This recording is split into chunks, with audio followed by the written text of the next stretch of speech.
All right. We're here for a special meeting of the Marion County, Yamhill County, and Washington County Commissioners to fill the vacancy of Oregon State Representative, House District 25. Representative Post has retired, and we are here today to fill his seat. It is Friday, December 10th, 2021. It is 11:01. We're here in the Senator hearing room at 55 Court Street Northeast, Salem, Oregon. We're going to start with the Pledge of Allegiance, if you will join us. I pledge allegiance to the flag of the United States of America and to the republic for which it stands, one nation under God, indivisible, with liberty and justice for all.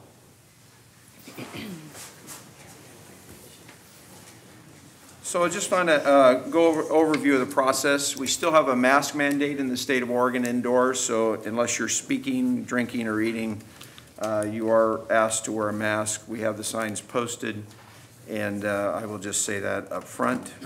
In Marion County, we are trying to follow the rules, whether we agree or disagree with those rules.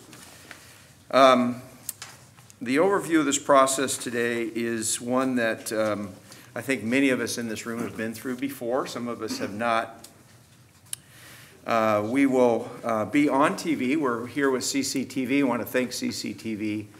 We're on YouTube as well as Facebook, so people can view this live and participate in the process as they watch. We will have opening statements from each one of our nominees, and you will have 3 minutes for each one of those statements. And then we will ask a series of questions, and you'll have 2 minutes for each response to each one of those questions. And then we'll go back to closing statements, and you'll have 3 minutes for closing statements. We'll rotate as we ask those questions or those opening statements. And as I did 2 days ago, I messed that up, all right? So you can just have fun with it, and if you end up going twice first or whatever, so be it. It's just the way we roll, and when I'm chair, right? Yeah, right? Yeah, good job. Hey, you know, full disclosure, nobody in this room is perfect. Hey, okay, Commissioner Willis is here to just keep me on time, by the way. Right, I was Barely. He and I were in the building on time, but Vice Chair Bethel is in between Commissioner Sterrett and I, or on the other side of Commissioner Sterrett and I, so she can't just like, hey, you need to do this. I have a long right? reach. I know, right. Oh. So what I would like to do first is have everybody on the diocese as well as our candidates introduce ourselves. I will start so that you know who staff is too. I'll start over here with Christy, and Christy, if you want to just introduce yourself, and we'll go this way. Christy Witherell, Board's Office. Chad Ball, Marion County Board's Office. Colin Willis, Marion County Commissioner. Kevin Cameron, Marion County Commissioner. Mary Sterrett, Yamhill County Commissioner. Danielle Bethel, Marion County Commissioner. Casey Tula, Yamhill County Commissioner. Scott Gupshill, candidate for House District 25. Jessica George, candidate for House District 25. Jessica Davidson, and I am also a candidate for House District 25. Fantastic. And we have Commissioner Lindsay Burschauer, Yamhill County Commissioner. Great. And is Commissioner, are you the only one that's on Zoom that's, we have a participant? You have the clerk from Washington County, but he is just listening in. It's Kevin Moss. Good morning, Chair Cameron. Unfortunately, the Washington County Commissioners are unable to attend this meeting, so I'm just sitting in on their behalf, listening to you guys run this great meeting. So glad to be here, and thank you. Thank you for being here. We appreciate the representation from Washington County. Thank you. So with that, I think I did this the other day. We started on my left, your right. So each one of you will have 3 minutes for your opening statements. So Jessica, we'll let you go first. Thank you. Good morning, Honorable. Oh, yeah, wait. Okay. Sorry. He didn't start the timer on you. Okay. This is, Commissioner Willis is, the best thing about this is he's a soccer player. So when you get yellow carded, all right, that means you've got 30 seconds left, and red card means you're out of the game, all right? Okay. Wonderful. This is not that serious. All right, sorry, best. Jessica, yeah, go ahead. That's okay. Good morning, Honorable Commissioners. I am honored to be here with you today after a wonderful nomination convention yesterday evening. By way of introduction, I am Jessica Davidson. I am a wife of 13 years, and we have 4 amazing children. We have been residents of Kaiser, Oregon, and HD 25 for over 11 years. I am a homemaker, I am a homeschool teacher, and I am also a former small business owner. I've been directly involved with the Oregon Republican Party and the Marion County Republican Party since 2014, when Senator Kim Thatcher and her family wrote my husband and I in as precinct committee people. I gladly accepted the call to serve, and I've been a dedicated volunteer ever since. I've helped in many different capacities over the years, and have helped on many campaigns for candidates. I was voted in as vice chair of Marion County Republican Party in November of 2018, in which I am still currently serving. In June of 2020, I was also voted in as Congressional District Vice Chair of CD5. I've had the opportunity to participate in 3 of the Oregon Republican Platform Conventions, in which I have served as vice chair or chair of different caucuses that I find near and dear to me: family, education, and others. I've participated in the 2016 Republican National Convention in Cleveland, Ohio. That was a fun adventure, a once in a lifetime. Lastly, I was appointed in November of 2020 to serve on the Volunteer Coordinating Committee, and I was appointed by City Councilor Ross Day. All of these experiences have helped mold me into the leader I am today. I am a strong supporter of medical freedom and local control of medical safety measures.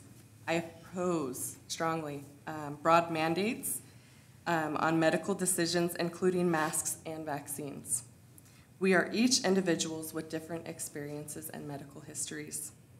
I am very pro-life and oppose any infringements on our Second Amendment. I support the original intent of the U.S. and Oregon constitutions, and also the Republican platforms.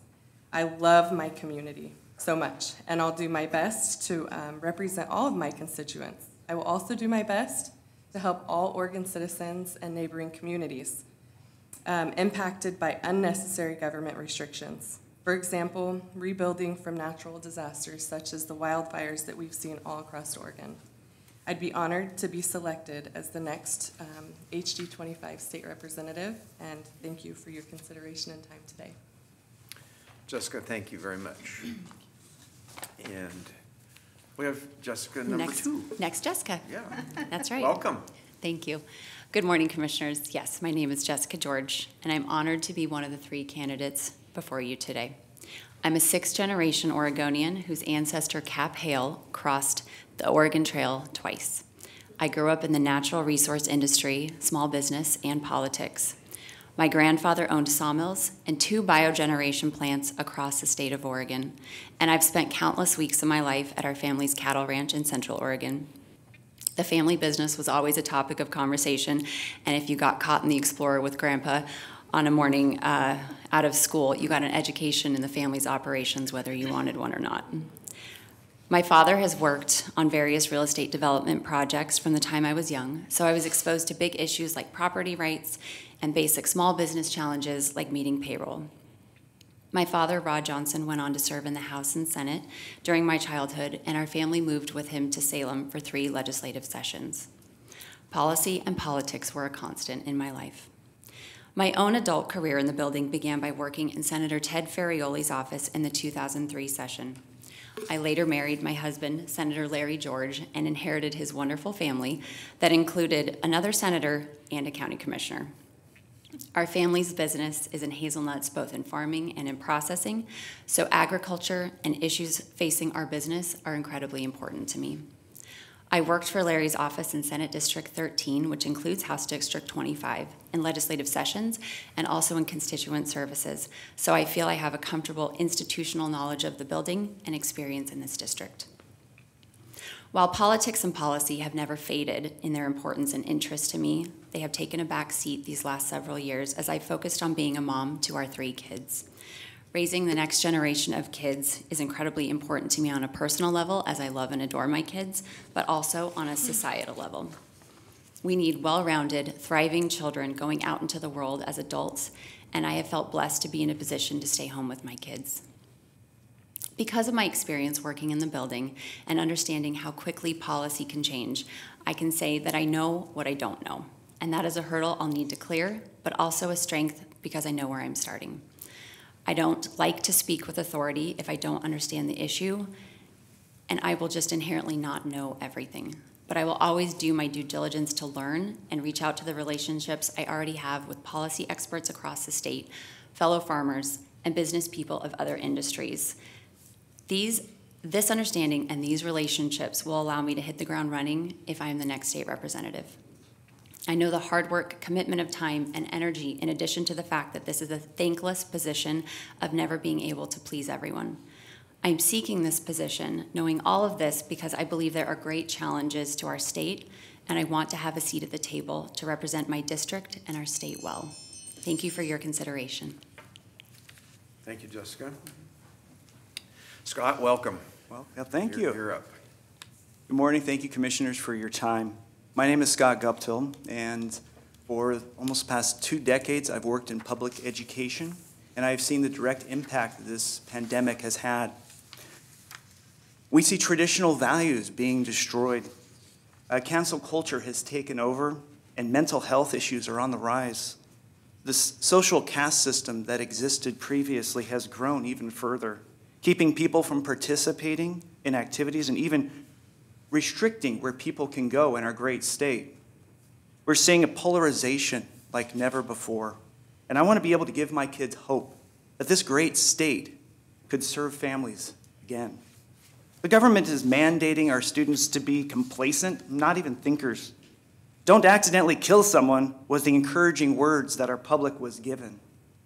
I'm sick of Oregon making national news for stupid policies, whether it's forcing kindergartners to eat lunch or during winter conditions outside, or for vandals and looters to destroy our cities. My favorite Orwellian quote, "He who controls the past controls the future." And I think we're seeing an outright attack on our history with the intent to change and create a false narrative of who we're supposed to be. Activist groups are intentionally rewriting who we were with the goal to tell us what we are. And I will not comply with lies. We as a state need to seek truth. And I have seen truth when communities come together. When we had the forest fires, I saw cities and counties supporting volunteers to do amazing work to help lift people up. And I want to be able to step in to this role and be able to give the resources to the local communities so they can do their best work.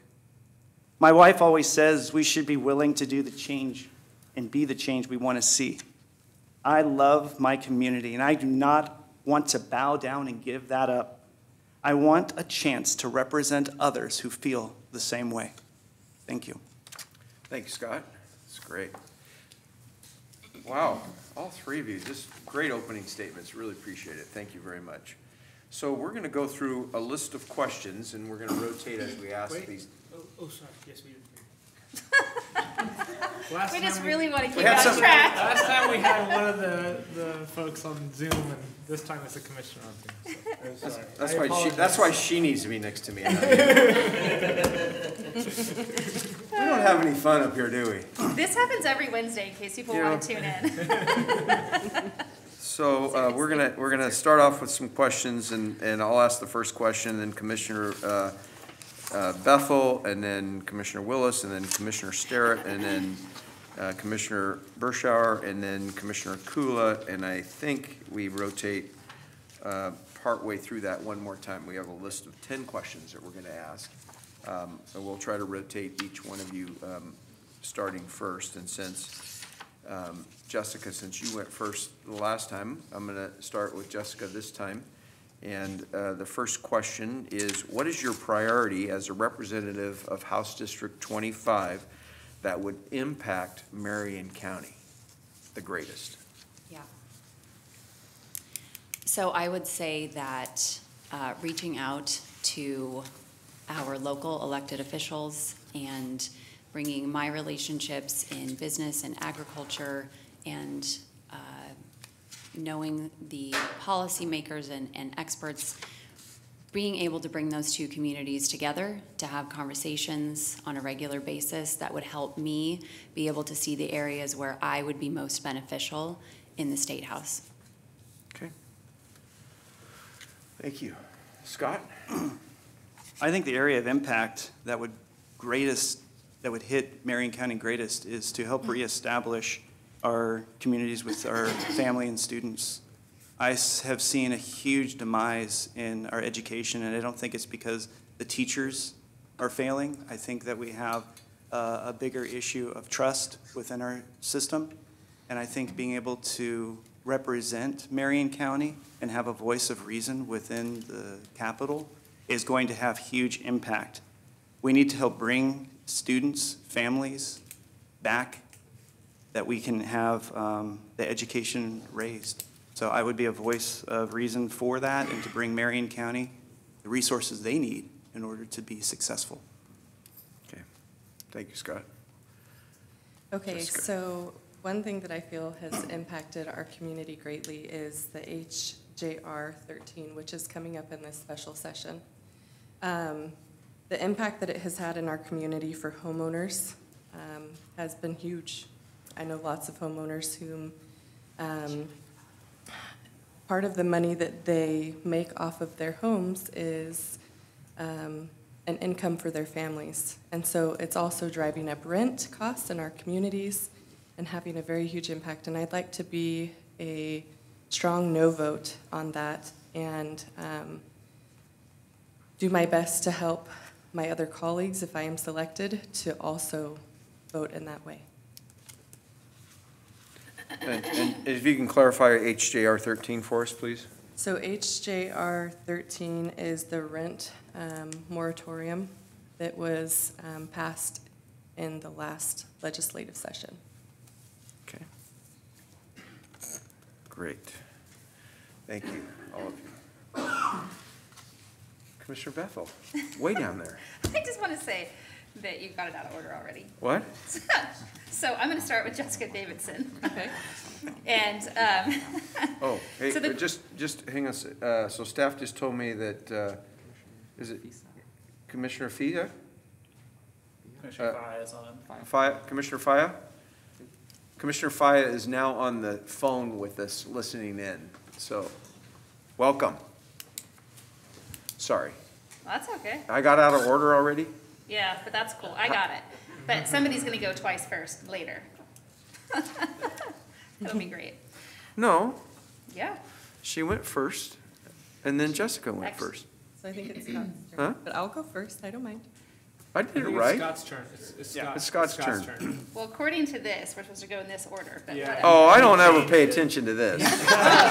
I just want to say for Hey, the look. record that I really Look, trust and our staff. I see some people in here that have been chairs of committees before. You get to do whatever you want, but I'm just still trying to stay in order. Is that how it goes? She's going to be chair in like 2 weeks, so let's not encourage Yeah, her. watch out, I will buddy. say that Commissioner Starrett never told me I get to do whatever I want when I was chair. So you were holding back on me.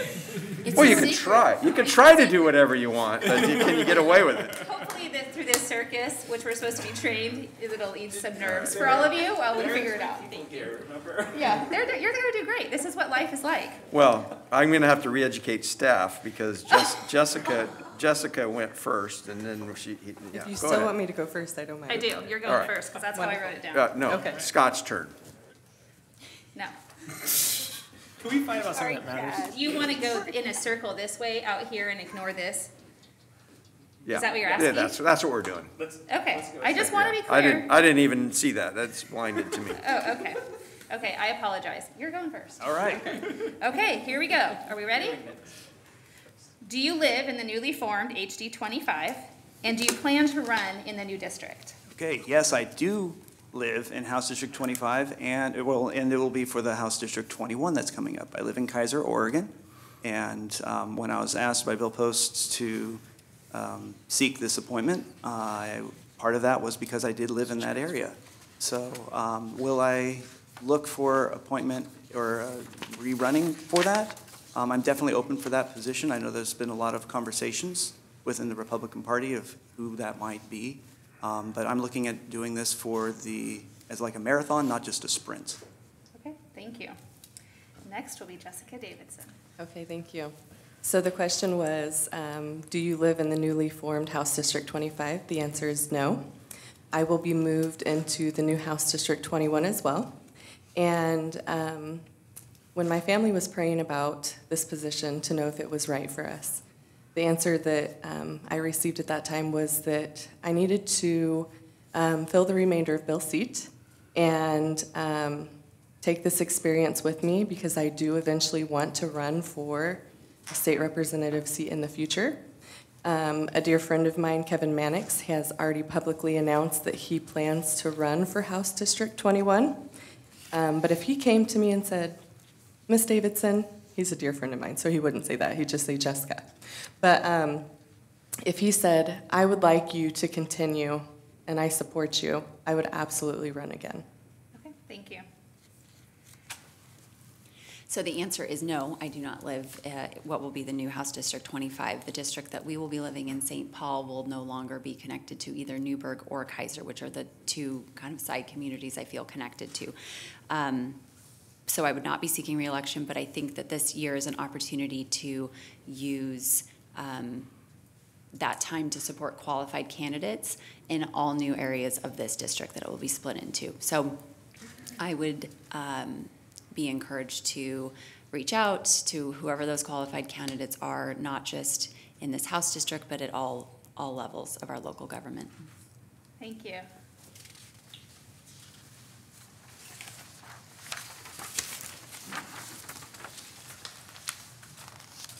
My turn, huh? I get to ask Just don't- Jessica Davidson. Just don't look at the list. Yeah. Oh my God. Okay, Jessica Davidson. JD. We all agree? I have JD here. So. All right. Sorry. Well, I agree. I don't know if everybody else agrees, but I agree. I'm just getting consensus I over think here. it's me. Can you hear me? Okay. Question is, are you pro-life? And if you're appointed, how will you advance pro-life values in the legislature? I am very pro-life. I talked about this yesterday evening. My church has a little bit lesser of a stance than I do.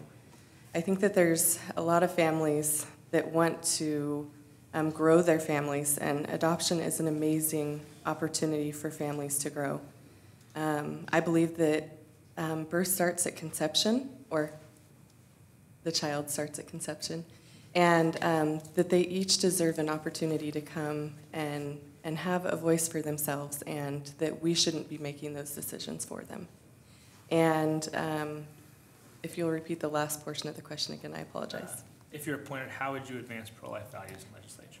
So Lois Anderson and I are very close, and if her and her colleagues had some suggestions to move forward in legislation, I'd be happy to co-sponsor or sponsor those bills. Thank you. Me? Yes, I am pro-life. And this is actually one of the questions I asked Lois Anderson in my interview with Oregon Right to Life is, in what way do you see a member of the Republican Party in our state legislature being able to support this cause in the state? And part of her answer was, we need eyes and ears. We need to be able to see the legislation that's coming through, to hear the conversation. What are things that affect this conversation? So that would be part of it. But being able to support pregnancy centers, resource centers, trying to talk to the other side about other options that we might have outside of abortion. Thank you. All right.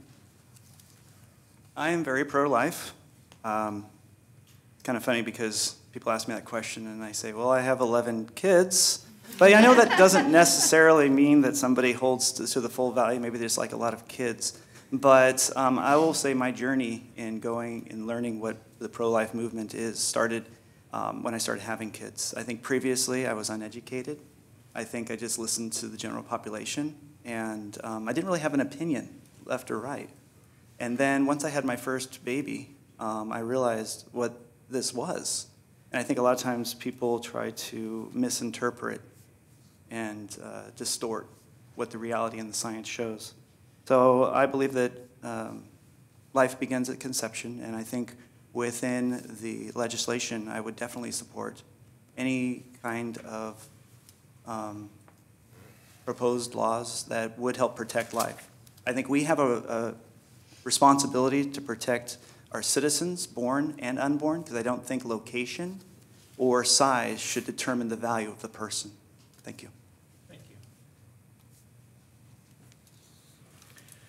you. Okay. Commissioner Starrett. Thank you, Commissioner Cameron. And you can pick whoever you want to go first. Wow. Such autonomy, thank you. But the chair would think it goes back to, what? No, we're in the middle. I was first. Yeah, right. It goes back somewhere. Well, Okay. I've got 3 choices. I have 3 choices here, and the first Jessica one George. says Jessica Davidson, but since the chair has expressed an interest that it go to Jessica George, I think I'm going to stay with that. So this question will be starting with Jessica George. Would you be willing to walk out to deny a quorum in session should there be a bill which threatens constitutional guarantees? Yes, I would. I think that as a party in such a minority, we're a state run by the supermajority right now. And if the Democrats invite us into the conversation, I think we need to be ready to have that and try to find ways to be active participants in that conversation. But if not, then we need to be the loyal opposition and use the tools that we have available to us, including walking out. Thank you. Thank you. Jessica? I would also support a walkout. Something that I talked about yesterday evening was I would spend every dime of the dollars that I earn to pay the fines that would come upon us if that ended up happening. And I would also encourage my colleagues to do the same in walking out so that we could deny a quorum. And like Jessica said, use the tools that we have before us, which is our only tool right now that I've seen to help protect the things that are important to our values. Thank you. Scott? I would certainly support a walkout. Something that I learned from the pandemic with small business owners, is that sometimes you need to be able to make a stand when somebody's threatening you. And for them, it was threatening their businesses. And I think if we see a threat against our community, I would have a responsibility to be able to stand up and do the walkout, to use whatever measures that we have in order to stop bad legislation from going through. Thank you. Thank you.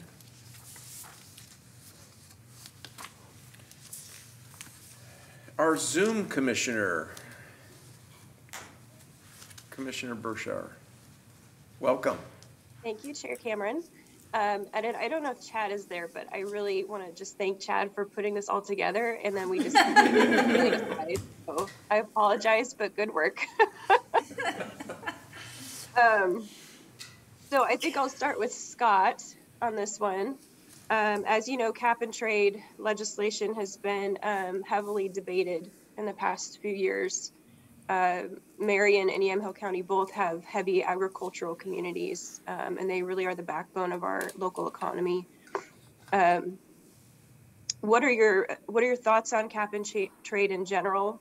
But what kinds of things would you do to stand up for the agricultural community in both counties? Well, I will personally say that I don't have direct history with the agriculture industry, but I've had a wonderful opportunity within education to participate in something called Adopt a Farmer, which local farms would then open up their facilities for students to come in and get to see how things work and to do hands-on training with the different equipment. And we got to go out to the grass seed farms, and it was quite an amazing experience. Cap and trade, I think, would be a direct threat against these businesses. One thing I learned with talking with the farmers is that although they're working with, hundreds of thousands, millions of dollars, they're not taking that stuff home. And I think the more expenses and things that you put on them is going to kill the industry. And I think the small farms are going to get destroyed, and I think we need to make sure that we don't, or that we protect them. I think for legislation would be to make sure that we're not trying to, because I know that cap and trade's trying to curb carbon emissions and all this stuff, but I think what we need to do is focus on what actually benefits our community, once again, and push legislation that actually encourages that. whether it be increasing the timber industry. We have some amazing natural resources here in Oregon, and we need to tap into that and not let our industry get destroyed. Excellent, thank you. Jessica Davidson. Good morning. So I believe in being a good steward of our earth. I do not support HB 2020. When that bill was put forward, I have family in the farming industry. My whole husband's side of the family grows hop in the St. Paul community, BC Hops. And we had lots of conversations about how it would impact our family's farm. Not only equipment needing to be replaced, but just the damages that it would cause to multiple farmers and their livelihood. A lot of these farms go back many, many generations. And the impact of that House bill moving forward, and I think they did squeeze, a small cap and trade bill forward for one of the legislative sessions passed.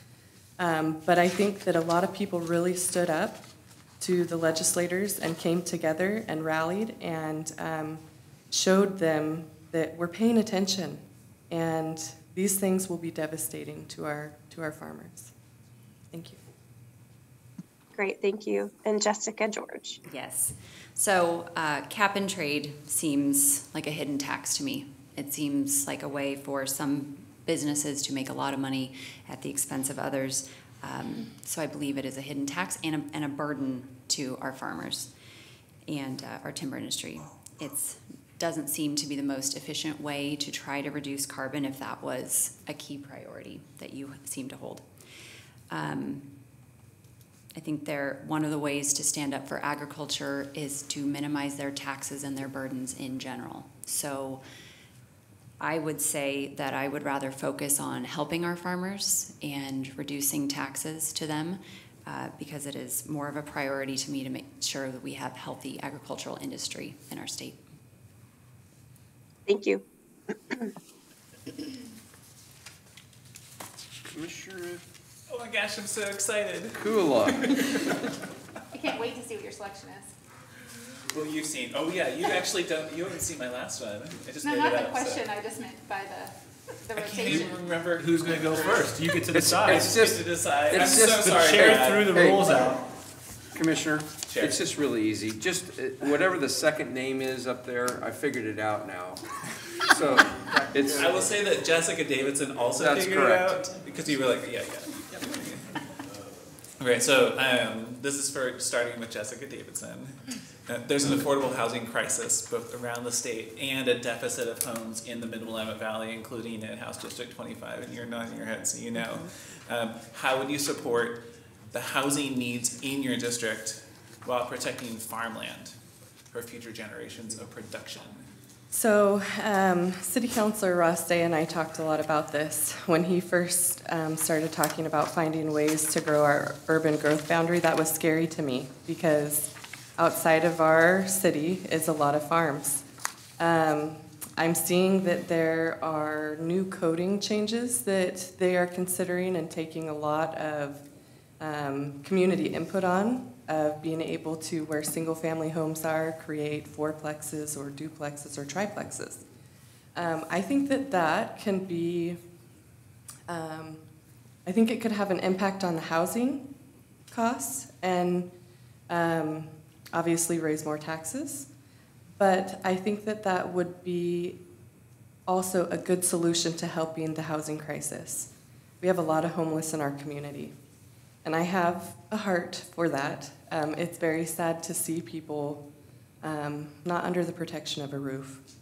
I'd love to see them be able to go through programs to help them to be able to get into housing and be active citizens in our community so that we can fix the crisis that we are facing.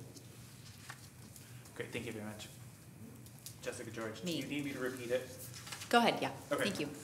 There's an affordable housing crisis. This is great because I get to say it over and over again. There's an affordable housing crisis both in the state and the Mid-Willamette Valley, including a housing deficit here. How would you support the housing needs in your district while protecting farmland for future generations of production? I would say this is a very big issue, right? And it's bigger than just one session would be. This requires a lot of input and conversation. But in general, I believe that reducing regulations and allowing the market to work, to be able to get our infrastructure in cheaper and create more housing at a lower cost would be helpful, whether it's multifamily or whatever in those areas. But I also think part of the conversation is we do need to make sure we're protecting our farms and our agricultural industry as well.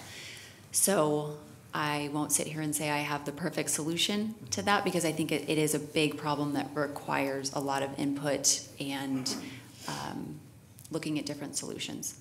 Great, thank you very much. Scott, would you like me to repeat it? Nope, I got it. All right. Yeah, we're good. Thank you. No, I have seen the housing crisis directly with working with students. I've seen students that or families that are struggling to figure out where exactly to live, living in a trailer in state parks and things, trying to get long-term. It's hard because that impacts the students' education because they couldn't get to school. They're reliant on, there was a lot of instability or finding other housing to live at, like family or friends. And that is a huge concern. I think one area that we're kind of missing in all of this conversation is that if we have a weak economy, then the housing crisis is going to get worse. If we have a strong economy, then the standard of living goes up naturally through the economics. And we start to see people being able to afford certain housing situations. You have builders that can build, you have, it basically is the economics 101 and for capitalism. So I think that although I don't have a huge background in solving the housing crisis, I definitely can identify that it exists, where the issues are and where it impacts the most. And I think we need to create legislation that looks for the zoning to be able to provide homes. I have been blessed with being able to buy my own home, but my oldest daughter, she ended up buying a new home too, but I was shocked at the price that ended up going up in the last 10 years. So I want to make sure that our future my kids can be able to have sufficient living. I want to make sure that the people in our community have sufficient living. Thank you. Thank you, Scott. So I'd like to ask for unanimous consent. We don't have a question here from Washington County, but we have a commissioner from Washington County who joined us and would like to give this opportunity for Commissioner to ask a question if she would so want to do so. Hi, can you all hear me? Yes, we can hear you. Can you hear us? Yes, sure. Thank you. Hi, everyone. This is Nafisa Fai, Commissioner for District 1. Wonderful candidates. I've been really listening, and hopefully we have 3 very well qualified candidates, and I'm really excited to see who gets appointed. I'm going to ask a really easy question since your district expands a little bit to Washington County, and this, I think I can start with Jessica George, but that's correct. All 3 candidates can go down the line. But my question is, what is your plan of engagement to learn more about Washington County's goals and needs at the state level? Did you hear the question? Did. What's Yes, what's I did. the plan for engagement to learn more about Washington County's role? Yeah. My husband, Larry George, served in the state Senate in Senate District 13, which also included House District 26, which is Sherwood and Wilsonville. So our office worked with Washington County on a regular basis.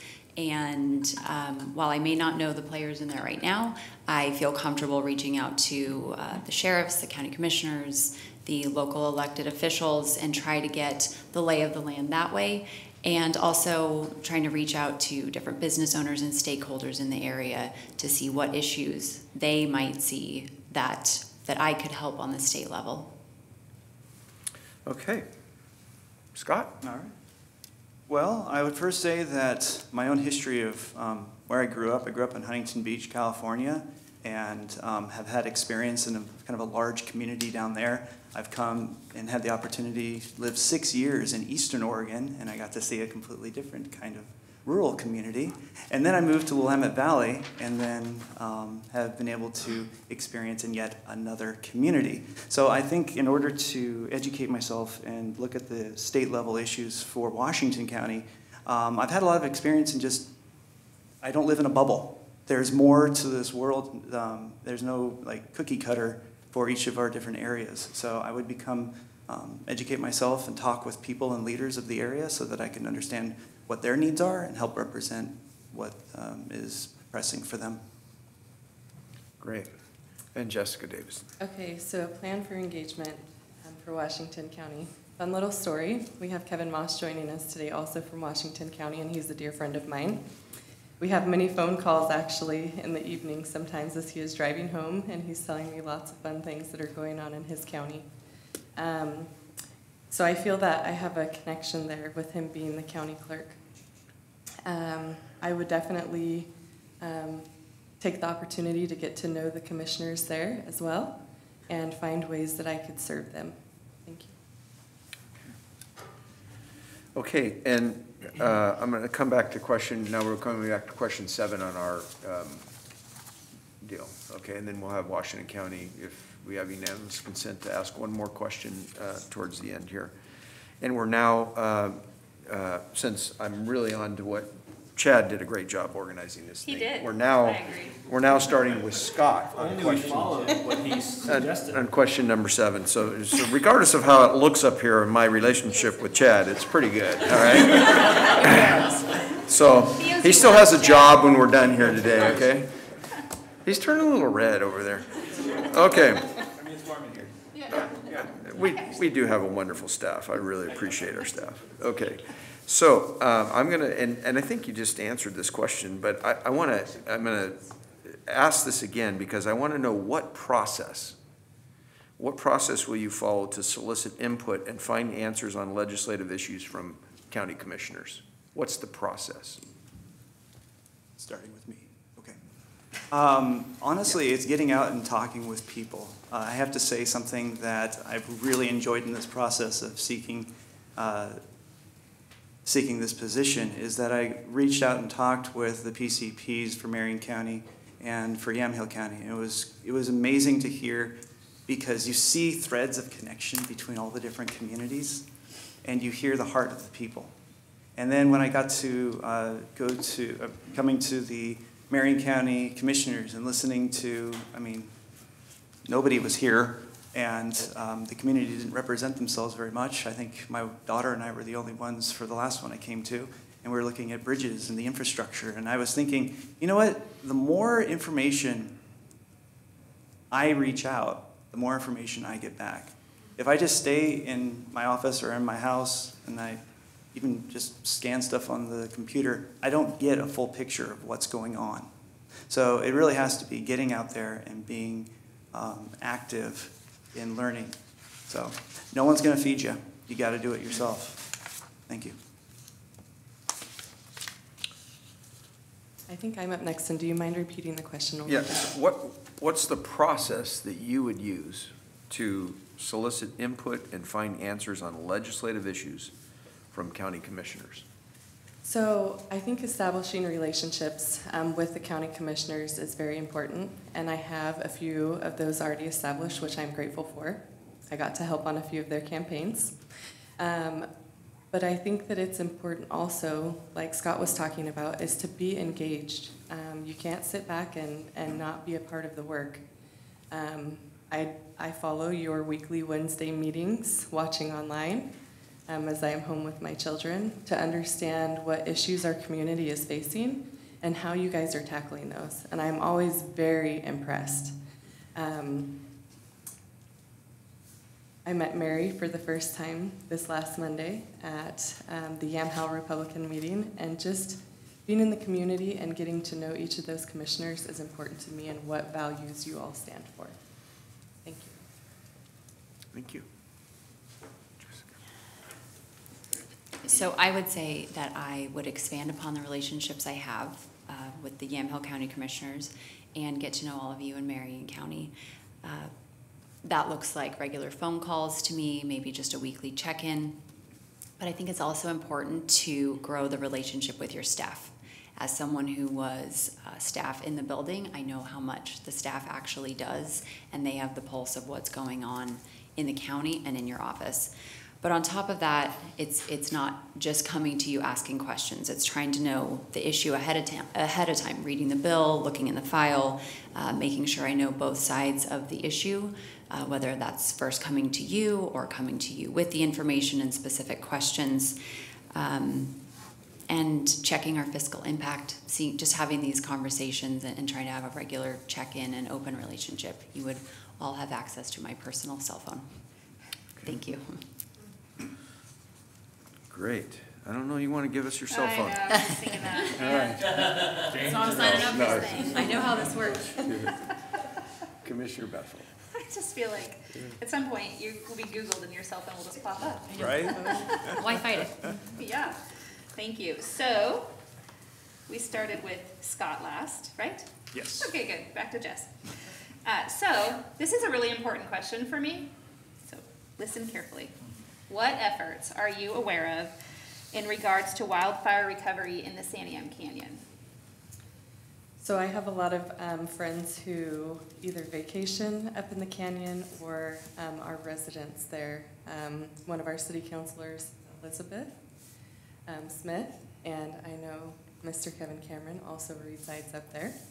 I was a part of the fire relief efforts at the state fairgrounds when we had, and I might get emotional on this, so I apologize, when we had victims of the fire coming and fleeing their homes for safety at the fairgrounds with their animals.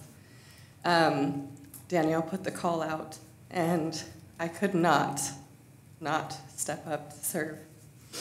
I'd love to share a story with you guys later, but I know that there is a lot of logging that is going on up in the canyon.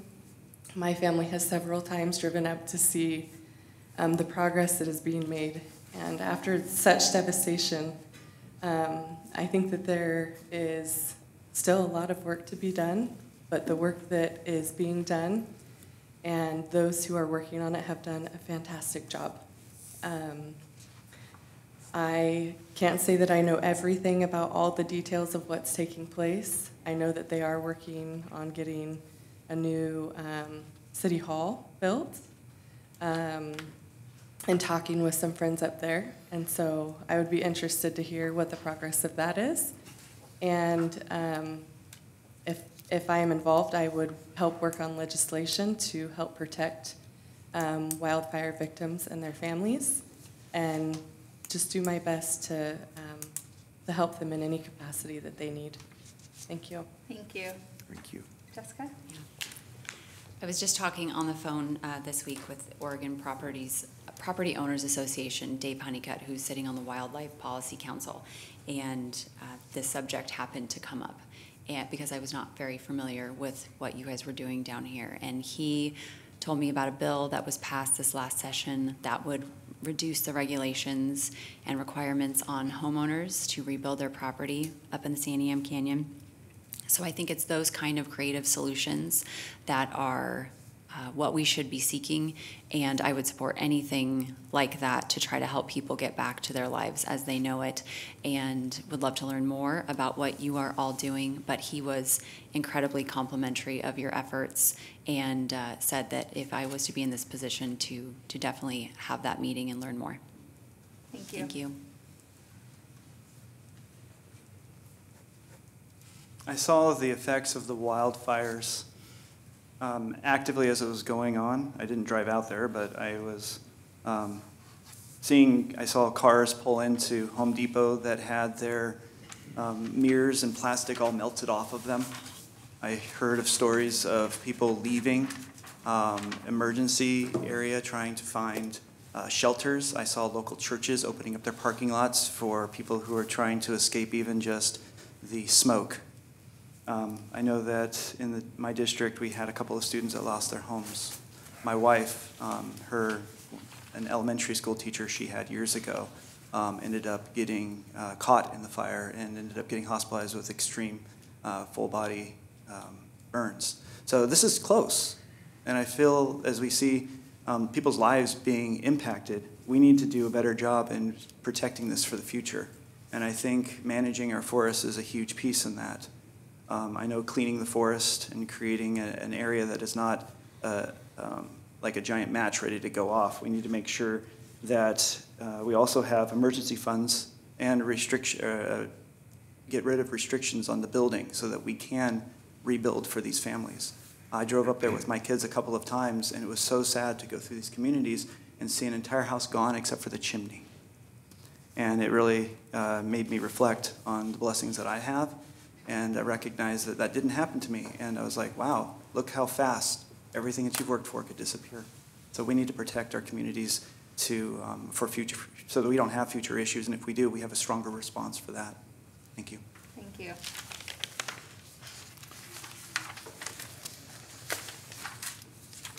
It's hard to even hear. I know. All right. Yes, Commissioner. Who went first last time? Well, it's the third name third now. one? Yep. All right. Yeah. Jessica I got it. George, you're He's going got me first on this under one. control now.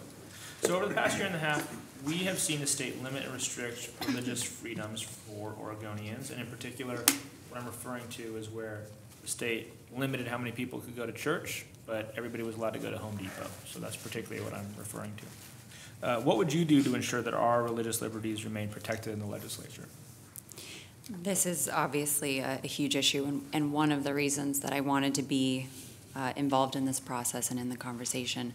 The fact is that these mandates are coming down from the state, and I believe that the party that would limit these policies and mandates is in the minority. When you have a party or a state run by the supermajority and this is their will, we're having a tough time. So I would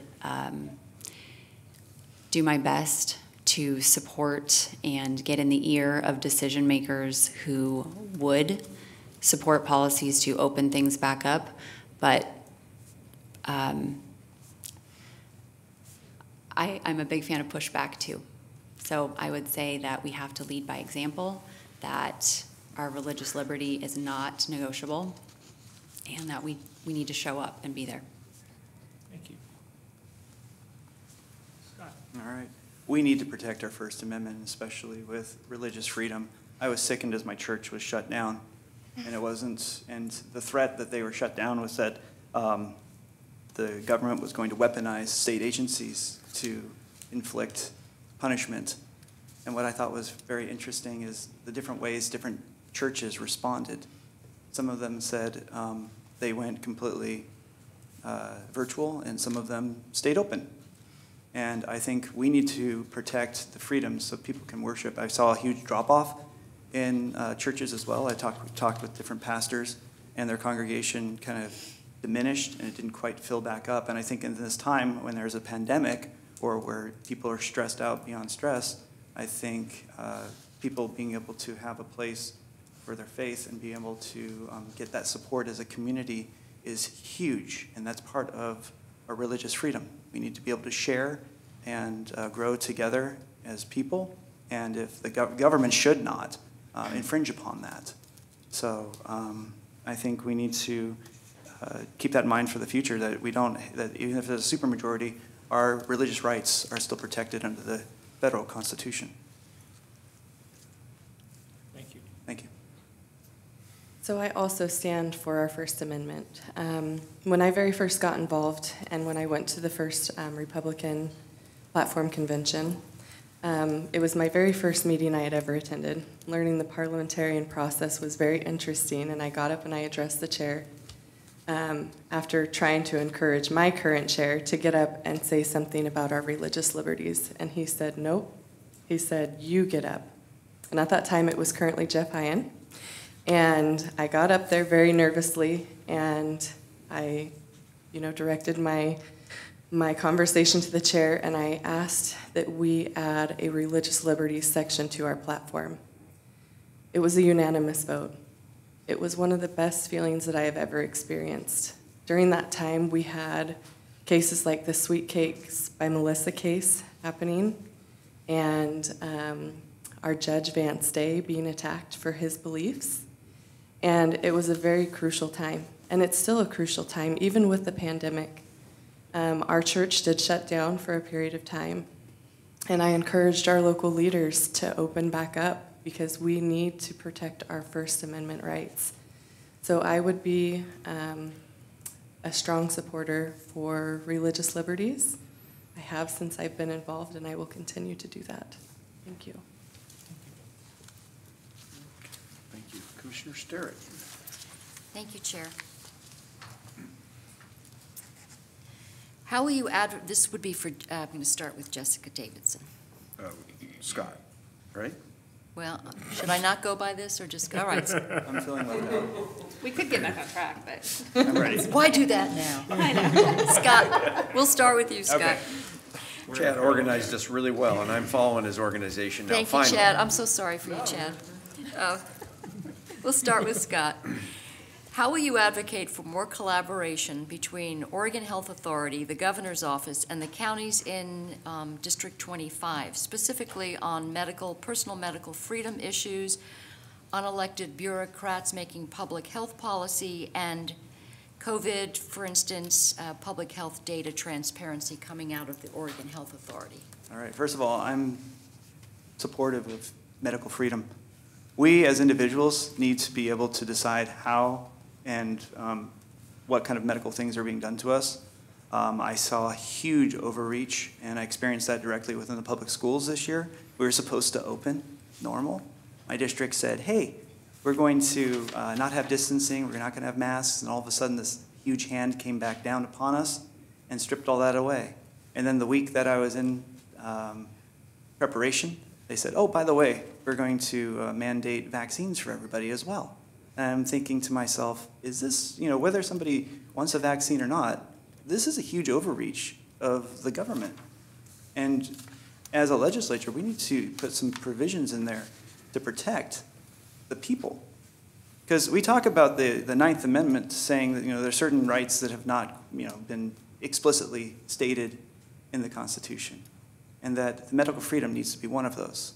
And we as a state should have that autonomy to do that.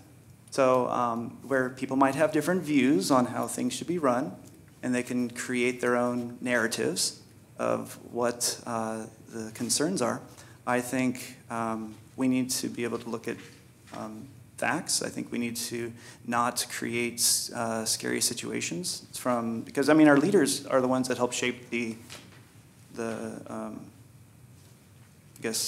mood for our state. And if we have leaders that are creating a terror or fear in people, and that is a huge concern, and we need to have some protections to limit that. Thank you. Thank you. Jessica George, and I'll repeat the question. How will you advocate for more collaboration between the Oregon Health Authority, the Governor's Office, and the counties in House District 25 regarding personal medical freedoms, unelected bureaucrats making public health policy, and transparency regarding data coming out of Oregon Health Authority? The unelected bureaucrat part of that is a very big part of this equation, and they make a lot of decisions that affect all of us. So I think we all agree, at least on this panel, that we've seen an abuse of executive authority here in the state, and I think one way to facilitate this conversation is to use the title of this office to make these appointments happen, to get into the door, to have these conversations, bring people smarter than me to discuss how these policies have affected our district, how they've affected our kids, our school testing scores, our mental health issues that we're having, housing issues. Let's get some numbers to talk about the effects of these policies. Yes, we don't like masks, we don't like vaccine mandates, but we need to talk about the broader effects that these policies are having on our state. Thank you. Jessica Davidson. Thank you. So these policies that are coming down are affecting small businesses in tremendous ways. It's affecting churches, it's affecting our communities, and I think that there is a very big overreach in government here. We need to turn it back over to our local leaders. As commissioners, you guys know our communities very well. You know our health histories and the numbers that are out there with this virus. And I believe that the governor at one point said that she was going to turn it back over to our local leaders. And she's proving to us that she is not always very honest. And it's very saddening. I will do my best to get that control back over to our local leaders and give you guys the opportunity to serve your community in the way that you know how. Thank you. Okay. Commissioner Bershauer, you are up, and we are starting with Jessica Davidson. And there's not a question written down here, so you have a question, right? I have the mystery question, but I promise it's easy. I have always believed that individuals who have a heart for service make the best public officials. So if you could briefly describe for us what your current or even some of your past philanthropic work has been, either in your community or through work or wherever it might have been.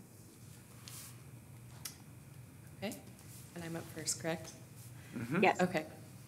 So I talked a lot in my intro about ways that I've served in the Republican Party.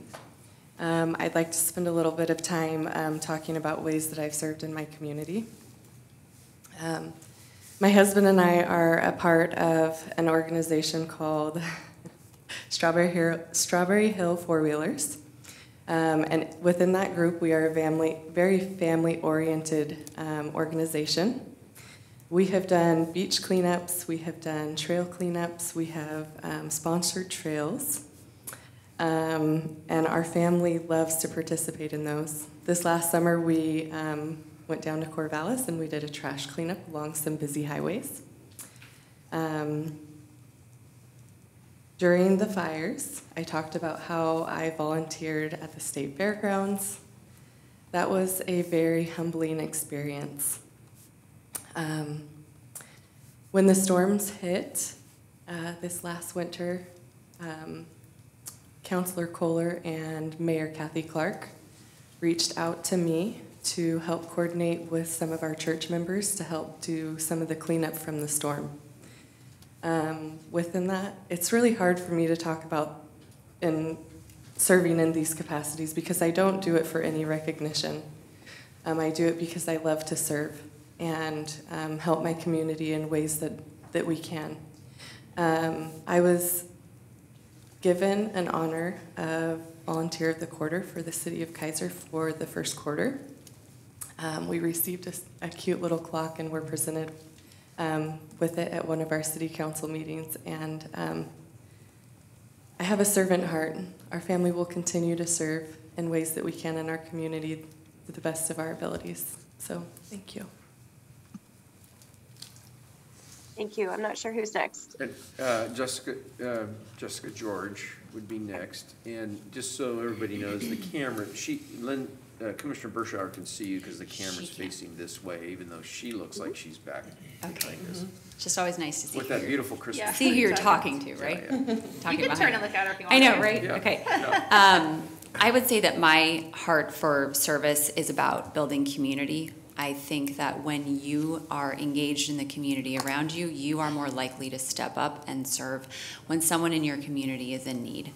And that can be a small community of your own family, that can be within your church, that could be within your school, or within your broader city and county around you.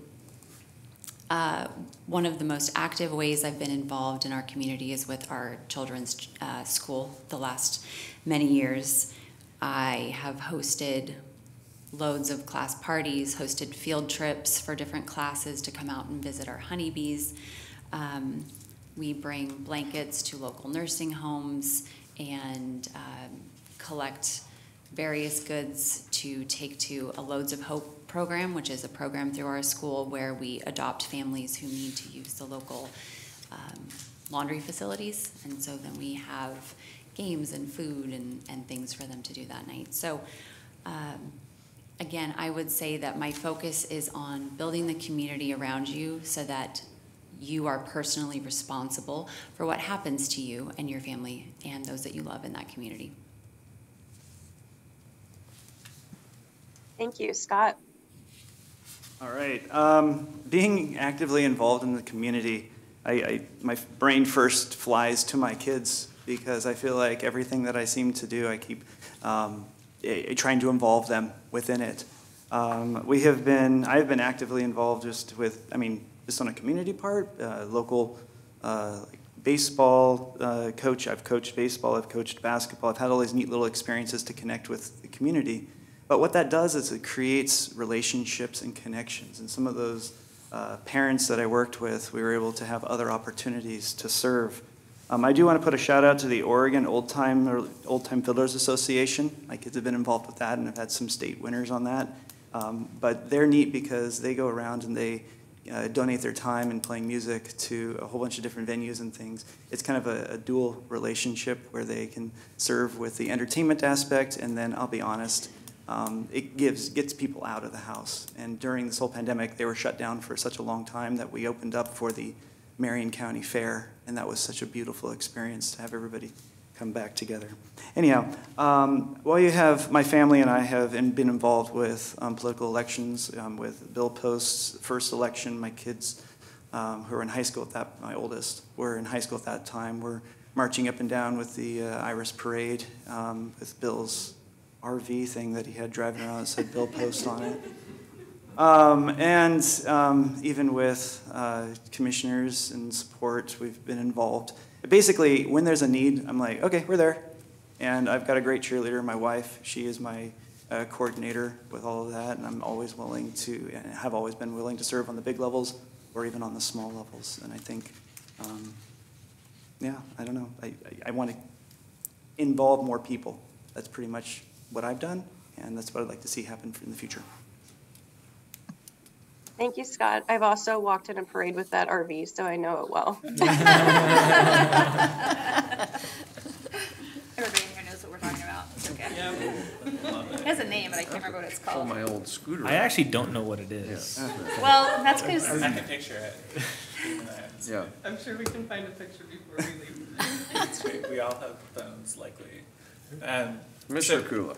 I have surprisingly chosen a different question since Commissioner Starrett and our questions overlapped. I just want to say quickly that I love seeing the questions of my colleagues here and on the screen because they're very much about the things that I've seen us working on. And I even know that there's a right answer to Colin Willis's one, which is that he did a lot of work on that last question. The religious stuff. Yeah. Yeah, with the governor's office. A lot of stuff on that one Educating. that people here might not see. So.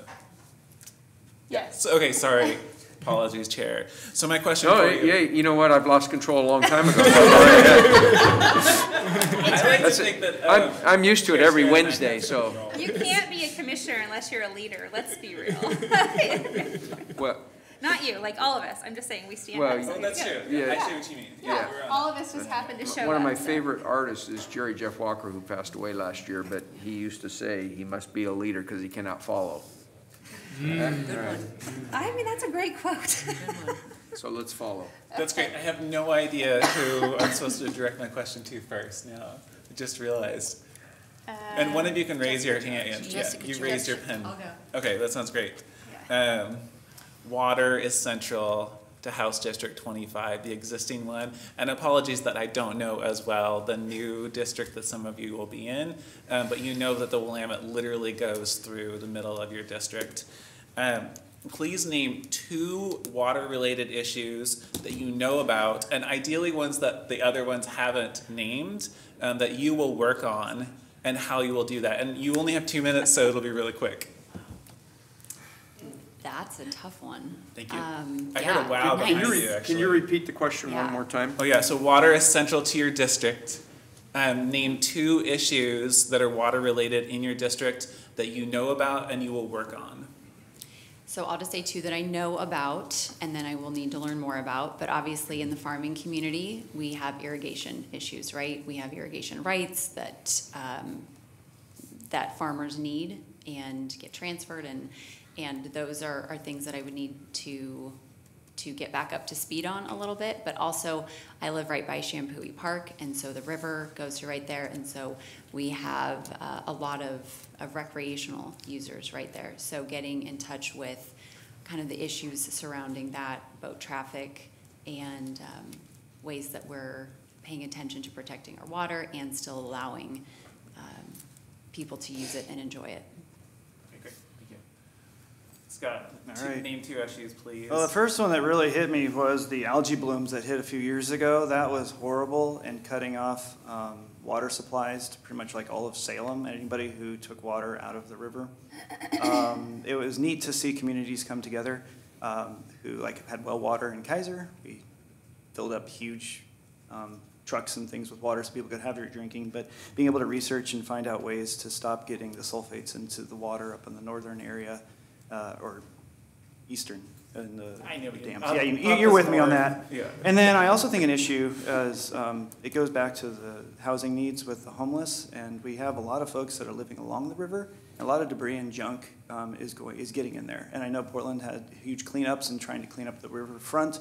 And I think those are some areas that we need to have some focus on, because we want to have a safe area without syringes and stuff for our kids to play in, and have our fish, everything else to be able to be successful. So, Cool. Thank you, Scott. Jessica D. So I know our whole state has been in drought many times, and I think that I'm not alone in praying for rain and snow to come in our winters, even though it's not always fun. So I know that drought is a big issue. The other issue I know is that Newburgh has been facing water issues for many years, and that there are steps being taken to try and help remedy that. I heard Bill talk about ARPA funds that had been allocated to help with that need. I don't know all of the issues surrounding it, but I know that our drinking water and our bathing water is super essential. Our bodies absorb all of the things that are in our water, and I want my family to be healthy.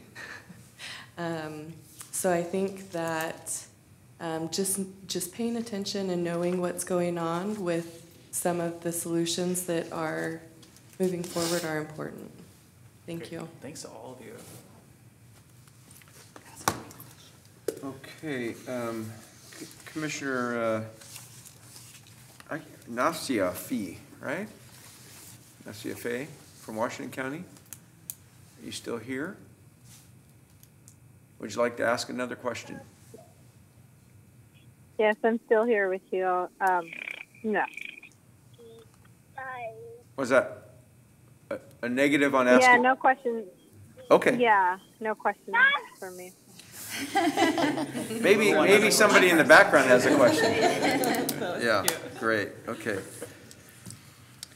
So I think that concludes our questions that we were going to ask today in individual questions. So you now have, each one of you has 3 minutes to do closing statements.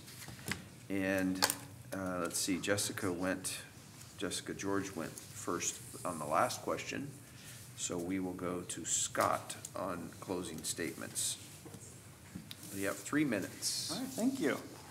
Well, I have to first say that I have been preparing for the last, well, I guess 10 years in teaching civics to students and trying to take complex concepts and bring it down to a middle school level.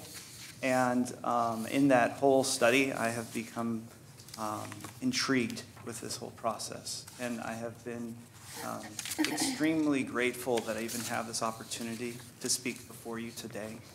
The past decade, my eyes have been opened in a new way. My fervor to protect my own rights and the rights of others in my community have awakened more than ever with the draconian measures that our state has imposed on all of us during this pandemic. I have firsthand knowledge of the front line as a teacher, and I've seen more and more families feel disillusioned and move away from the failing system. I want to fight for our families. I want to fight for our community and to keep government within local control. I want to keep Oregon a place my kids want to raise their kids in. and I have nothing to lose to stand up for what I know is true. From a historical perspective, and also from an educational angle, it's imperative that we not forget our past. Recently, it's come to my attention that we need to be careful of those who want to rewrite our past as well, and to understand that giving that up takes away our rights, it takes away our future. Today we went through, talked about walkouts, people standing up for what's right. We also talked about the pro-life movement and being able to stand up for those who don't have a voice. I have a huge heart. We want to make sure everybody has housing and to truly address the housing crisis. I was really grateful even for the water question because I think if we don't have the basic foundations, we don't have food, water, and housing, shelter, we as a community are going to fail. So if we can provide those resources as a legislature to you guys in the community to distribute those out, that is going to be the key effort if you select me to be in this position. Thank you. Thank you, Scott. Jessica. First off, I just want to say thank you for being here today and for the opportunity to tell you a little bit about more about myself. I think a lot of us had a big thing weigh upon our hearts these last few years of whether or not to stay in Oregon and fight or to leave. And our family is here for the long haul. We have no plans to leave Oregon, and we're here to fight alongside you. When I got the call from Bill Post that he was going to be resigning, my heart was heavy. He's been an amazing legislator for me and has represented his constituents well. I feel like I've been prepared over the years with him calling me back in 2018 to potentially run for his seat to now. There's been lots of prayers that have been said in our family, and I definitely feel called to serve. I know that this is a very big commitment. Our family has made arrangements for our kiddos to be with family and friends to help homeschool my children while I'd be in session. I hope that you choose me to fill out the remainder of Bill's seat and to help House District 25 have a good representative with a strong and steady voice that will stand behind all of the Republican values that we all hold. I thank you for your time and appreciate the opportunity to be here today. Thank you. Thank you. And Jessica. Last night, I had the honor of standing with these two wonderful people before our PCPs. And I will just say it has been such an honor to get to hear them and talk to them. These last 2 weeks, I've spent reaching out to the PCPs in both Yamhill County and Marion County, knocking on doors, making phone calls, and seeing some really friendly, wonderful faces.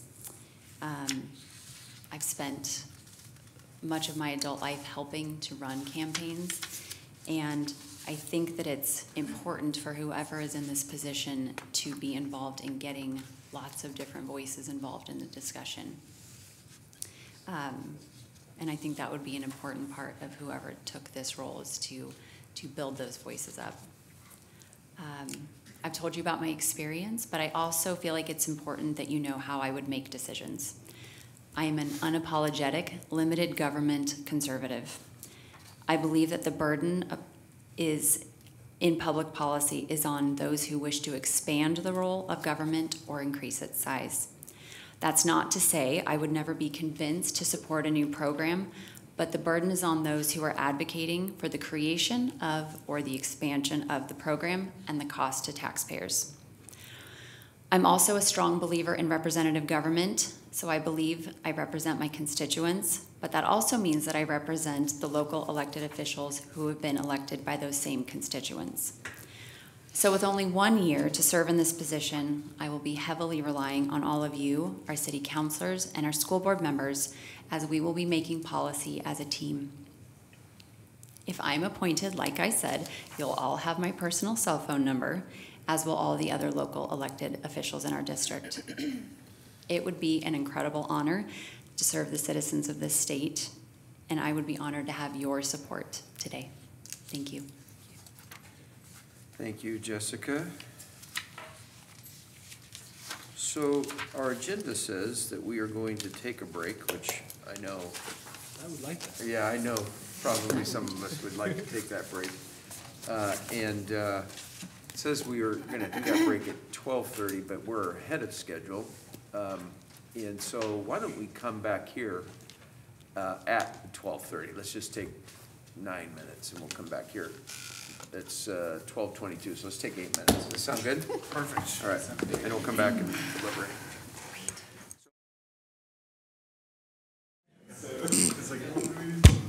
All right, we're gonna come back from our recess. Everybody's sharing baby pictures and having fun. It's like, what, you know. Pictures of Rosie.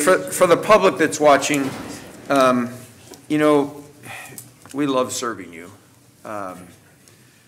It's not always easy in the decisions that we have to make, and we're going to make some decisions here. But one of the things, and we did this here in Marion County on, what was that, Tuesday? Mm-hmm. Tuesday or Wednesday? Wednesday we did this, and it's always great to see so many people who really care about public service.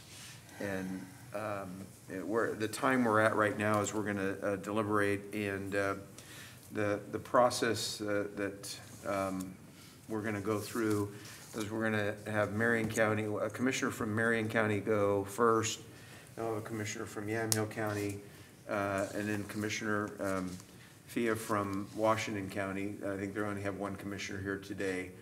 And then we'll go back through the counties as we do that with our comments and what we're going to do. Are you okay with that? All right. Yeah, okay.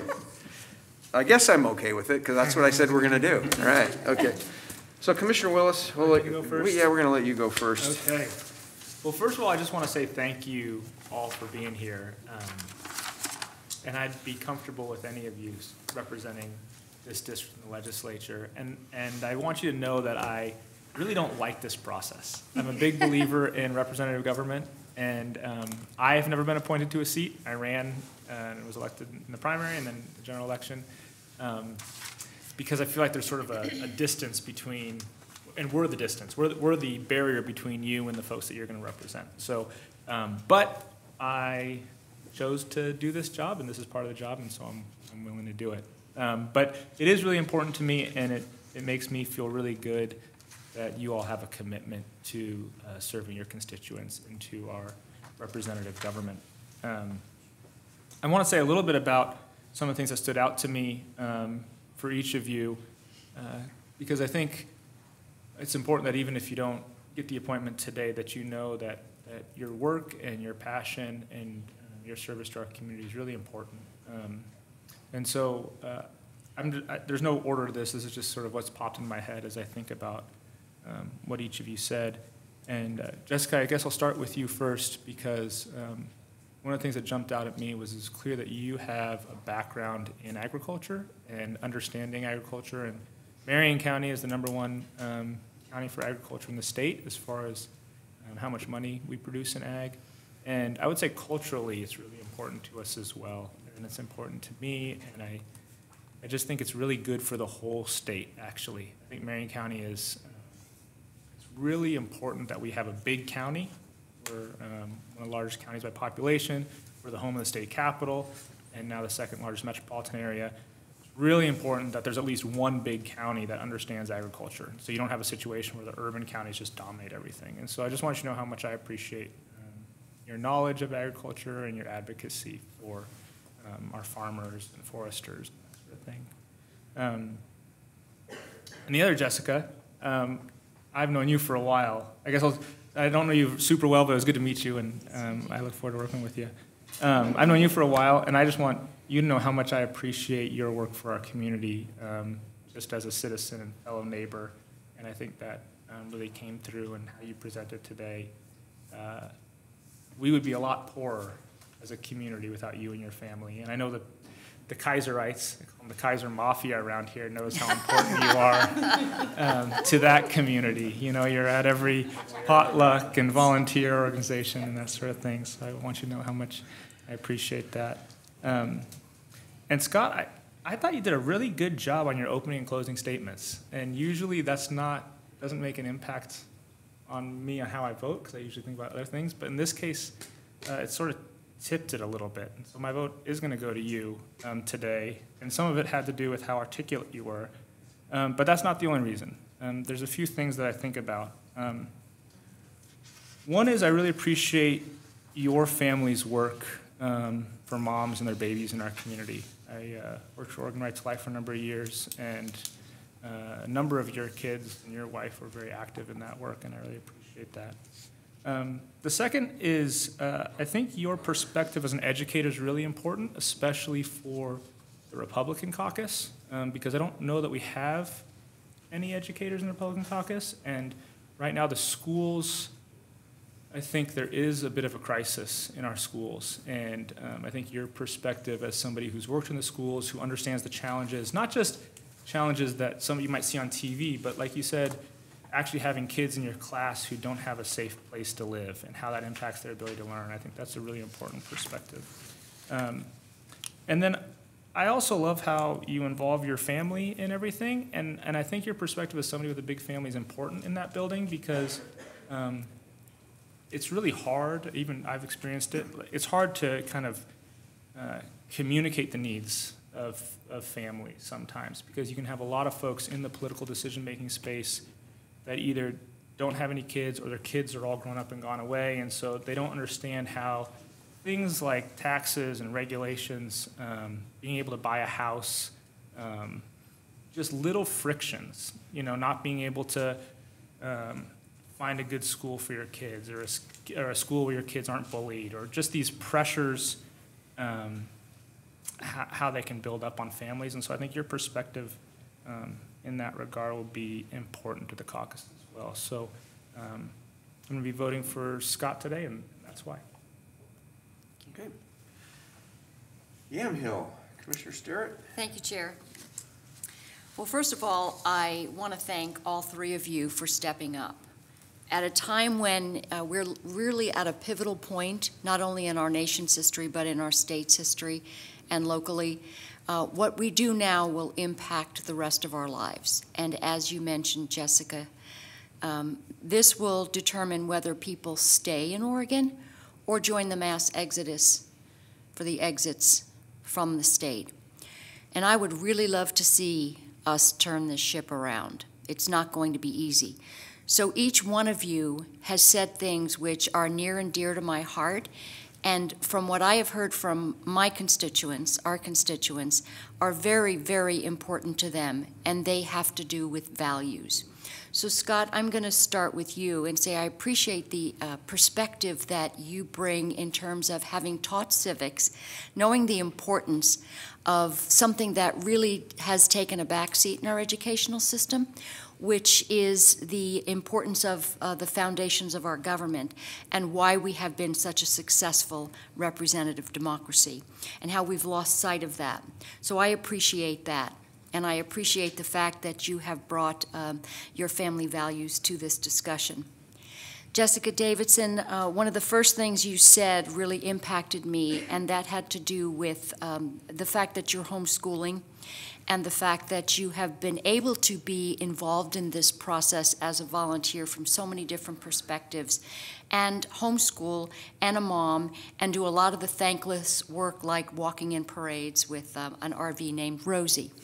I appreciate your reference to medical freedom, which is something that is very important to me. I appreciate the fact that you said that you would consider walking out to uphold some of these extremely important values that we see are being diminished daily. And I see you as somebody who is going to be a game changer in this state. And I look forward to working with you and seeing you really move forward in the political process. It would be a shame if you did not do that. My vote is going to go to Jessica George. For the reason is that there are a couple of things. Jessica, I appreciate your institutional knowledge, the experience that you've had not only as the daughter but the wife of an elected official at the state level. And I think knowing the building is important right now.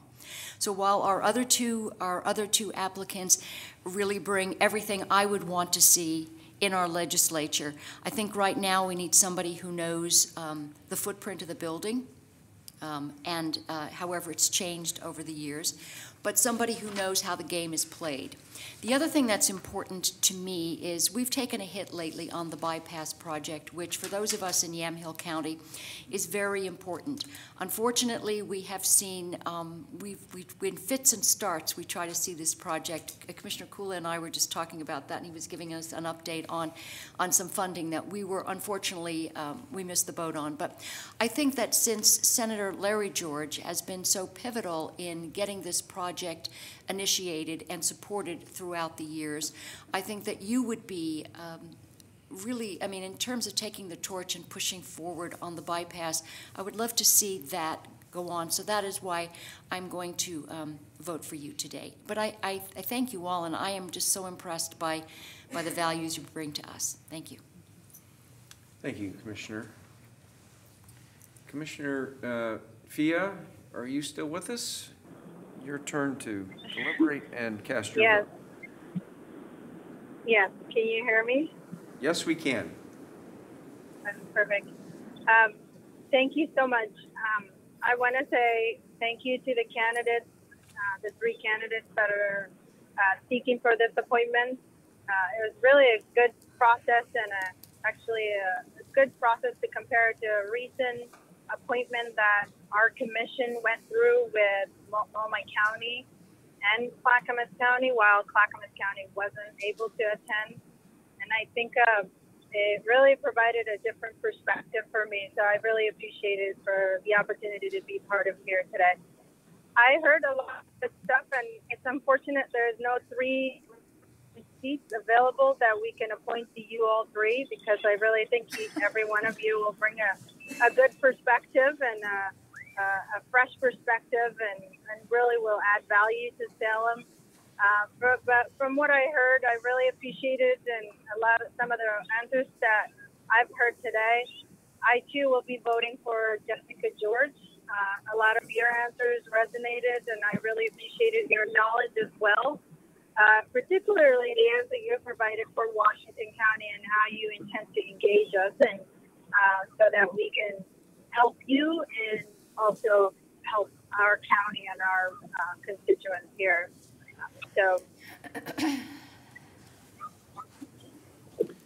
Thank you, Commissioner, and thank you for joining us today. Okay, we'll go back to Marion County and Commissioner Bethel, right? Thank you. Okay. This is a really hard day for me. I just want to say on a personal note, I'm really proud of each and every one of you for coming. This isn't an easy process. I don't care if it's been 2 weeks or 2 months or a year. When you're campaigning to do something, it's a very vulnerable space to be in. I can see that each one of you have really poured your hearts into this process. I know you've spent your time at the PCPs. I know you spent time recruiting letters of support and recommendation from across all 3 of the counties, which is really admirable considering it's just a 1-year appointment.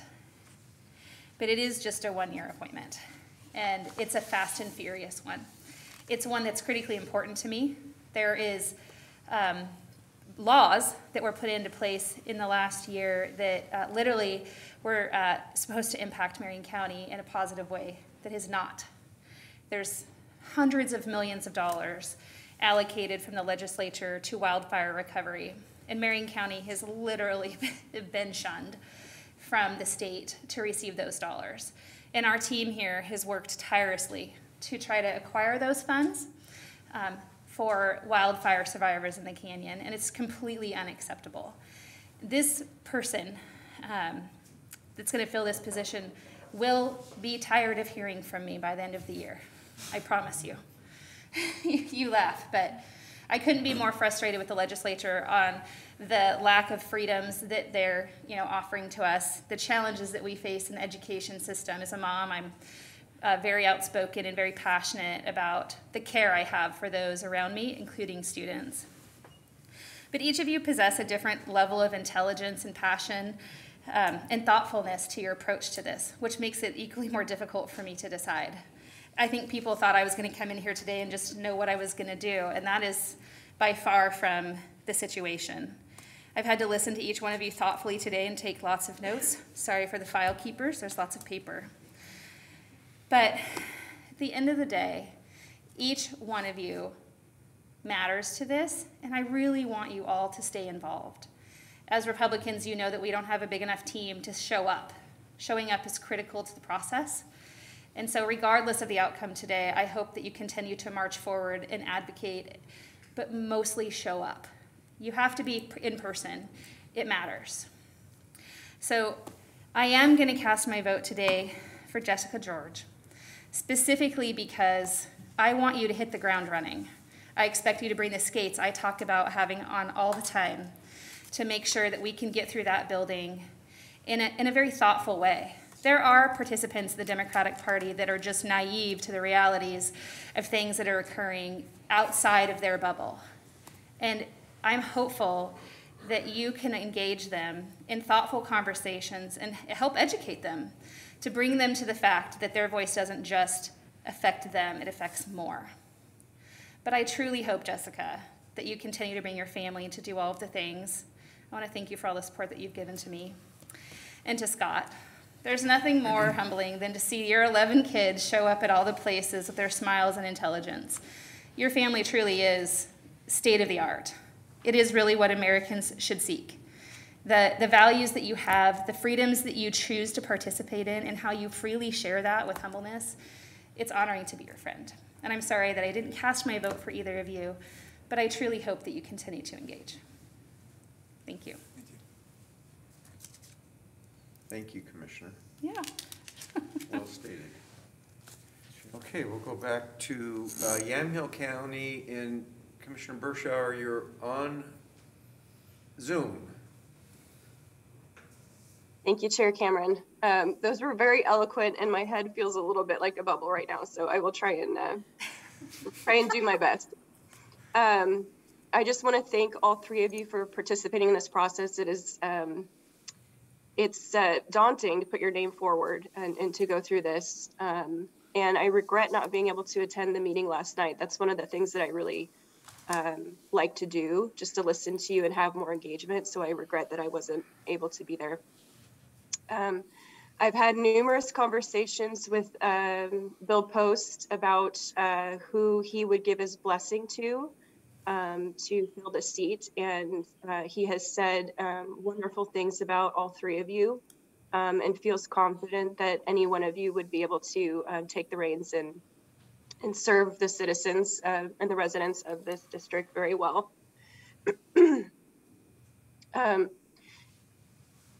All of you all checked the boxes, limited government, conservative principles. I think you have heard some of the frustration from us about the disconnect between, counties and the legislature, what the state is doing. Oftentimes we have to deal with these mandates and they're just sort of pushed onto us, and we have to figure out how to manage that, and it's not easy.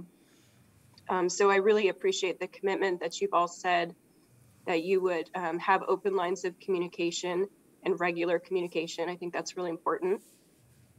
My vote is going to Jessica George, and I've had the privilege of getting to know Jessica over the years. I've seen her as a mom, I've seen her as a friend and a community leader, and I think she's one of the most genuine people that I've ever met, and that's something that's consistent across everyone who knows her. I think she's uniquely situated just based on where she lives and where her family's business is and how connected it is to both counties, Marion County and Yamhill County. And although she lives in Marion County, the George's children go to school in Newburgh. So I love the fact that there's connection to both of our counties. And I think that not only will she be a strong representative for both of us, but just for the ag community in general. It's a top priority for Marion County. It's certainly one of our top priorities as well. There is a special session starting on Monday morning. So whoever this candidate is needs to be ready to jump right in. And I have full confidence that Jessica will be in a position to do that. She knows the building, she knows the legislative process, and I think that she will be absolutely poised and ready to go and hit the ground running. One of the other reasons, Commissioner Sterrett mentioned the bypass, which is certainly critical for us as commissioners. But one of the other reasons is that Newburgh right now is really, and you may have seen in the news, but it's really in a state of turmoil. There's a lot of hurt and division going on there right now. And one of my priorities is to have local leaders be able to stand up and start the healing process there. And I think that Jessica, she's connected to many parents in the Newburgh community. And I think she can help facilitate that and bring some healing to that community in some direction, which is needed now. I also think, and as I was talking to her, she committed to helping other candidates in these new districts that are coming with redistricting, as well as helping Representative Scharf and her work that she's going to be doing in Newburgh, because Newburgh is now part of Anna Scharf's district. So I really appreciate her commitment to that. She's one of the most hardworking women I know. And as you've seen, you have very hardworking commissioners that you're going to be contending with. So my vote will be cast for Jessica George. Thank you. Thank you, Commissioner Bershauer, and thank you for being here via Zoom. I know it's always difficult. Well, hopefully we'll all get back to totally 100% in-person meetings in the next year. If we stay in order, I guess it'd be my turn. Commissioner Kula, do you want me to go first, or do you want to go first? I'm happy to back cleanup, I guess. You know, all right. I am left-handed, so it's good for me to go last. All right, good. Well, my sister's left-handed, and we always argued over where we'd sit at the table because she'd bump me. Right. They put me at the end. You're supposed to be over there. I know. Yeah. Chad. Well, I appreciate it, Chad. I'm sorry. And I'll save comments for Chad in my closing before we adjourn. Because today is it's an interesting day. I first want to say, and I hope he's watching or listening. I want to say thank you to Representative Bill Post for his service, and my relationship with Representative Post goes back to him harassing me on the phone or on his radio show when I was a House Republican leader back in 2011 session. And after we had picked up a miraculous 6 seats in the legislature to have a 30-30 tie. And having been through your side of this process twice as a state representative as well as a county commissioner, I want to say thank you for what you've done to even be sitting here today, and involvement in your community, as everybody has said, it makes it a big difference. If all 3 of you were a board of commissioners, as there's 3 of us and 3 in Yamhill County, and if all 3 of you were a board of commissioners, you would probably very, very seldom have a opposing vote on anything that you did. You all described the same values as you were here today. I'm really proud to have all 3 of you sitting in front of us. The precinct committee people sent 3 great people to us with the right values to represent us. The challenge is we can't change anything unless we have the vote. And the first vote is the most important vote when you go into the legislature. Think about that. The first vote that's cast is for the Speaker of the House. And if you can't cast that vote and have the outcome the way you want it, you're going to be playing defense. And one of the things, Jessica George, that you said when you called Lois Anderson She said, I want your ears and your eyes to play defense, because that's really what we're in. And you also need to be able to understand the system and how do you go with the relationships you may already have with people in that building, or create those relationships and go over and start working on smaller issues that are not partisan issues and make sure you can get those things through. Fire recovery is not a partisan issue. And we had a lot of help getting it to a certain point with the opposing party, or with our friends on the Democrat side, getting that done. So I just say this, that you all three are equal when it comes to your values, no doubt about it. The experience, I'm going to go with Commissioner Sterrett when she said the experience level of having been in the building, understanding the building, and the one thing that you did mention at the end, Jessica, was the experience of campaigns. And I know this isn't about campaigns right here, but if your values are if all three of your values are ever gonna be in that building to make a difference, you have to have the first vote. You have to win elections. And at the same time, you have to go in there and treat everybody with respect, regardless of whether you agree or disagree with them, and have those working relationships. So my vote today is going to go to Jessica George because of that experience in the building, and for no other reason than that, because all three of you could be there. And then the last thing I'll say, I hope the other two of you get a chance to do this. What Jessica's going to get to do on Monday is to raise her right hand and get sworn into office. It's one of those amazing things that all of us sitting up here have got to experience. And it's a very proud moment to have your family there and your supporters there to be able to do that. And I hope that all of us that are here today will be able to join in that process and unite and speak with one voice as we move forward.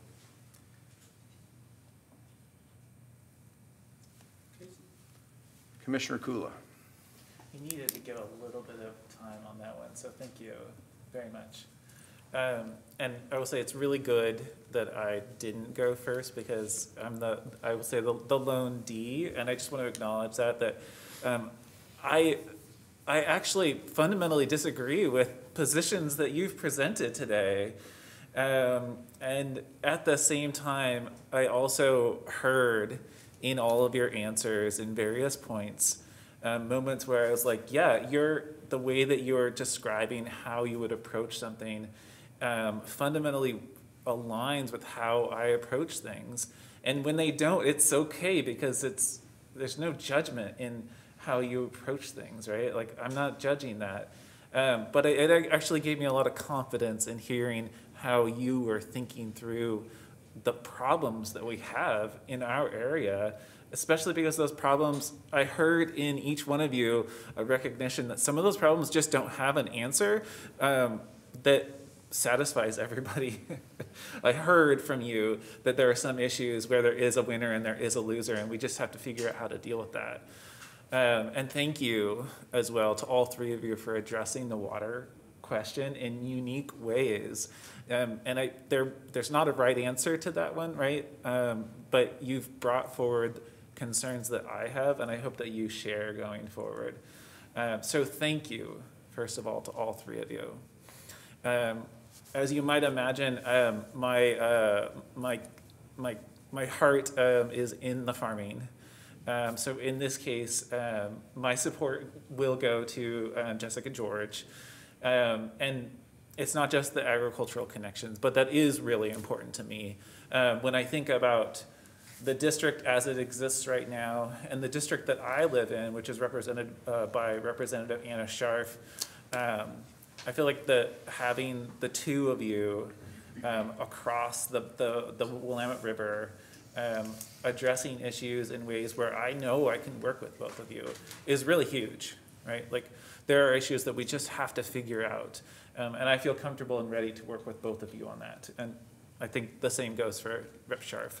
But the last thing is that there are some issues that I actually do, again, to go back to, I do disagree with you on. But one of your particular answers, I wrote down how I completely agree with that particular thing. And so that gives me a lot of trust. I'm like, okay, we start by building trust, right, in order to make those relationships work. And I don't know, I think I was saying to somebody in the back there earlier that a lot of what I feel like we do is in local government is build trust by just being out in the public, making decisions, listening to people and showing them that we've listened. And so I think that the first step for us is here in building the trust. So with that, thank you to all three of you, and then a special thank you to my colleagues here as well. Commissioner, thank you. And I hope you didn't take my comments the wrong way, because we work together. Lots of stuff. Yeah, No. absolutely. No, I don't take any comments. No. All right, good. Well, did we get everybody? I think we got everybody's vote in. And you've tallied the votes? Yes. So the vote is for Jessica George, and congratulations. Hopefully you'll be right there on Monday and sworn in. Don't go anywhere, I'm getting cell phone numbers. Yeah. And there's photos too, is what I heard. We have a document that we need to sign, and we need a formal motion, so. I move that we appoint Jessica George to the vacancy filled by Representative Bill Post in House District 25. I second the motion. We have a motion and a second. Any further discussion? I do have Yes. further discussion. So my vote was for Scott, but there's no one to second the vote. And I'm not going to vote against Jessica. So I will be voting in favor of the motion. I want to explain why. Good point. Duly noted. Okay. Any further discussion? Hearing none, all those in favor of the motion signify by saying aye. Aye. Aye.